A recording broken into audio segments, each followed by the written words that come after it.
বাড়িতে এইভাবে বানিয়ে ফেলুন গ্রাম বাংলার একটি সুন্দর রেসিপি ছেঁচড়ার তরকারি। নমস্কার, আমি পম্পাসমালি থেকে চলে এসেছি আজ আর একটি সুন্দর রেসিপি নিয়ে। আজকে আমি বানাবো ছেঁচড়ার তরকারি। প্রথমে আমি একটা কড়াই বসিয়ে দিয়েছিলাম। কড়াইয়ের ভেতরে আমি বেশ খানিকটা তেল দিয়েছি। তেলটা গরম হয়ে গেছে। তারপর আমি মাছের মাথাগুলোকে এর মধ্যে ভালো করে লাল লাল করে ভেজে নিচ্ছি। আপনারা সর্ষের তেলও করতে পারেন, সর্ষের তেল দিলেও ভালো হবে।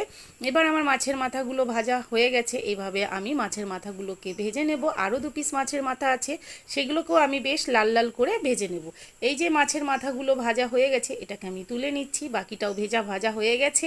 এবার আমি ওই তেলের ভেতরে 2 পিস তেজপাতা, 2 পিস শুকনো লঙ্কা আর 1 চা চামচ জিরা গুঁড়ো আর 1 চা চামচ গোটা জিরে দিয়ে মশলাটাকে একটু কষিয়ে নিলাম। তার ভেতরে দিয়ে দিলাম মাছের ডিম, মাছের তেল দিয়ে একটু ভালো করে কষিয়ে নেব যাতে কাঁচা গন্ধটা না থাকে। তারপরে আমি দেবো পরিমাণ মতন লবণ, পরিমাণ মতন হলুদ দিয়ে আমি খুব ভালো করে একটু কষিয়ে নেব, ভালো করে যাতে কাঁচা গন্ধটা না থাকে। এবার আমি সমস্ত সবজিগুলো আমি মশলার মধ্যে ঢেলে দেব। এই যে আমি সমস্ত মশলার মধ্যে সবজিগুলোকে ঢেলে দিচ্ছি। নিয়েছি কুমড়ো, কাঁঠালের বীজ, নিয়েছি আলু, আর নিয়েছি বেগুন, আর নিয়েছি পটল, আর অতি অবশ্যই মেন যেটা সেটা হচ্ছে পুঁই শাকের ডাঁটা।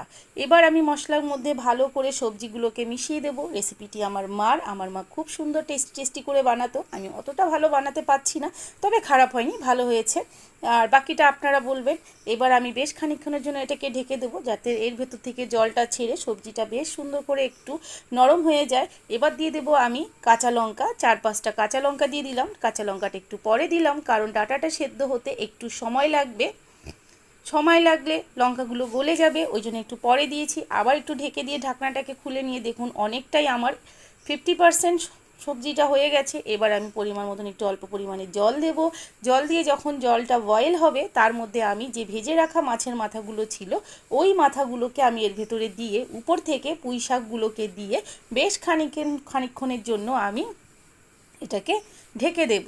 আমার যদি এই রেসিপিটা আপনাদের ভালো লাগে তাহলে অনুরোধ রইল, যদি ইউটিউব চ্যানেল থেকে দেখেন তাহলে আমার চ্যানেলটিকে লাইক, কমেন্ট, সাবস্ক্রাইব এবং শেয়ার করবেন। আর যদি ফেসবুক প্রোফাইল থেকে দেখেন তাহলে আমার চ্যানেলটিকে ফলো, লাইক, কমেন্ট অতি অবশ্যই করবেন। আর এই যে আমার অনেকটাই হয়ে গেছে, দেখুন দেখতেও খুব সুন্দর হয় এবং খেতেও দুর্দান্ত স্বাদের হয়। এইভাবে বাড়িতে বানালে অন্য তরকারি ভুলে যাবেন। এটা দিয়েই পুরো ভাতটা খাওয়া যায়। আমি ফার্স্ট টাইম করেছিলাম, আমাদের ঘরে সবাই খুব পছন্দ করেছিল খেতে এবং বলেছে দ্বিতীয় আরেকবার বানাতে। আর মায়ের রেসিপি তো সবসময়ের জন্যই খুব টেস্টি এবং সুন্দর হয়।